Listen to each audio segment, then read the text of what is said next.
Lavakusa cinema కావచ్చు, లేకపోతే అనేక సినిమాలు వచ్చాయి. రామాంజనేయ యుద్ధం వచ్చింది, శ్రీకృష్ణార్జున యుద్ధం వచ్చింది. అసలు నిజంగా ఇవన్నీ జరిగాయా, ఉన్నాయా? లేవు. కానీ సినిమాటిక్ లిబర్టీ అంటారు, దాన్ని ఏమంటారు? క్రియేటివ్ సినిమాటిక్ లిబర్టీ ఎక్కడైనా తీసుకోండి. నిజంగా ఉన్న మనుషుల, మన పూర్వీకుల చరిత్రని వక్రీకరించి చెయ్యొద్దు అంటున్నాను నేను. ఆల్రెడీ వాళ్ళ చరిత్రని వ్యాసుడు వాల్మీకి ఇచ్చేశారు. రాముడికి ఆంజనేయుడికి యుద్ధం జరగలేదు, జరిగిందని ఎలా చూపిస్తారు?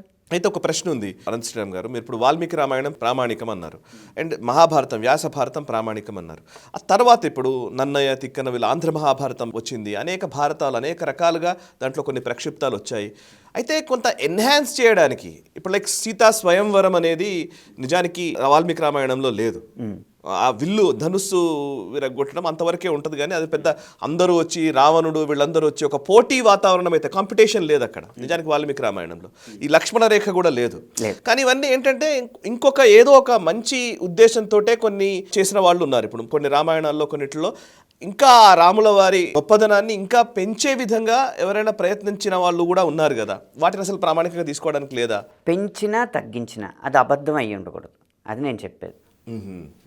అంటే యథాతథంగా ఆ చరిత్రను తీసుకోవాలి. ఆ యథాతథంగా చెప్పడానికి వ్యాసుడికి వాల్మీకి మాత్రమే అర్హత ఉంది. మిగిలిన వారి ఎలా చేసినా ఆ కవిత్వంలో ఉన్న అందాన్ని తీసుకోవచ్చు. ఒకళ్ళు రాముడు కళ్ళు కలువలుగా, కవులు నిరంకుశులు అంటూ ఉంటారు వాళ్ళు, వాళ్ళకు కొన్ని ఉంటాయి కదా. ఇది కవిత్వం అంటే ఇది చరిత్ర కదా, కవి దేన్నైనా వర్ణించవచ్చు, చరిత్రను మాత్రం వక్రీకరించకూడదు.